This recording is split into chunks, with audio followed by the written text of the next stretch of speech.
นี่ทุกคนอันนี้เป็นข้าทุกคนเป็นข้าที่ปลูกเองเนาะยอมรับว่าปลูกเองปลูกกับแม่ไอตาด3 คนนี่ดีตอนนั้นน่ะตอนนั้นไม่นาบ่ทันได้มาเนาะยังแล้วนี่พากันปลูกเองแต่ว่าตอนนี้ท่านแม่ก็ได้ขุดง่ายไปปลูกอีกมองนึงแต่ว่ามองเก้าก็ยังปลูกไว้อยู่และอันนี้เขาก็เก็บค่าเขาจะเฮ็ดเอาไปเฮ็ดแกงใส่โอ้กูกาตายแพงเด็กกูจะตื่นว่ะเรากูอีกแล้วกูกาว่ะให้วันละแบ่งก่อนเขาจับไม้ละเล่นตลอดเขาเสียวเนาะค่ะนี่ไปเฮ็ดแกงใส่ป่าพร้อมกับหาเก็บผักแล้วอยู่สวนนี่มะม่วงครับอีกได้เฮาปลูกมะม่วงนี่เบิ่งโคตรที่ตกทุกคนตอนนี้ฟ้าลมมืดแฮะเขาปลูกมะม่วงมะกล้วยแล้วก็ปลูกต้นยางพาราถูกงอไม่ต้องถูกเคียดก็พอนะครูก้าไอ้เขาพอเมื่อกี้ไปแล้วคนละนั่งงอมไปแล้วแล้วอันนี้ก็พักมันต้นเอาไปกับตำบักหุ่งกับดิบเลยแล้วตู้เคยกับผักอันบ่ใบกับบ่ใบอันดอกจำป่ากับตำหุ่งดอกจำป่าบ่คือกับได้ป่ะอันย้อนเอาไปอ่อนมากับแซ่บว่ะคือเฮามักแต่กับใบคมย้อนว่าย้อนมักไส้นะท่านว่าตัวเป็นมากกัน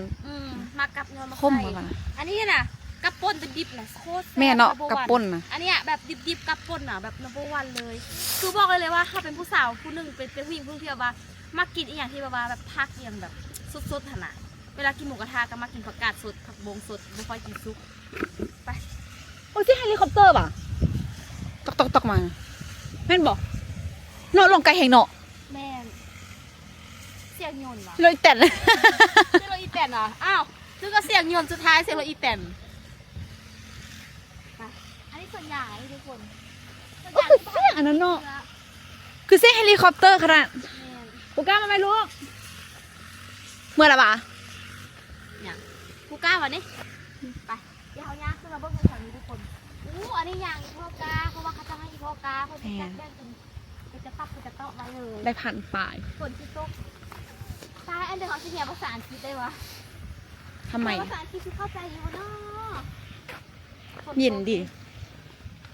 กินข้าวยูไฮยูนานี่แซ่บคนมื่อนี้กินข้าวยูสวนยูไฮยูนาเพราะว่าเดี๋ยวมื้ออื่นมื้อหื้อเขาก็ต้องเดินทางกลับเวียงจันทร์ละแล้วก็ได้ดีใจที่ได้แบบมาบ้านแล้วก็ได้ถ่ายเก็บบรรยากาศดีๆแบบนี้ให้ทุกคนได้เบิ่งเพราะว่าบรรยากาศแบบนี้มันหาได้ยากแฮงแล้วก็หวังว่าจะเฮ็ดให้หลายๆคนได้คิดฮอดบ้านนั่นแหละกดติดตามวันนี้เด้ออย่าลืมกดใจให้เป็นกำลังใจให้กันหน่อยเด้อทุกคนแล้วก็อยู่นี่นะสลายน้ำสร้างเขาก็จะใส่เป็นแบบว่าขุดบ่ออย่างเขาใส่เป็นน้ำสร้างอย่างแทนจ้ะทุกคนเนาะนั่นแหละไปเดี๋ยวเขาจะเริ่มไปเฮ็ดแนวยูแนวกินกันฝากทุกคนติดตามตอนต่อไปแน่ในช่องทาง YouTube คลิปเต็มได้เลยในคลิปนี้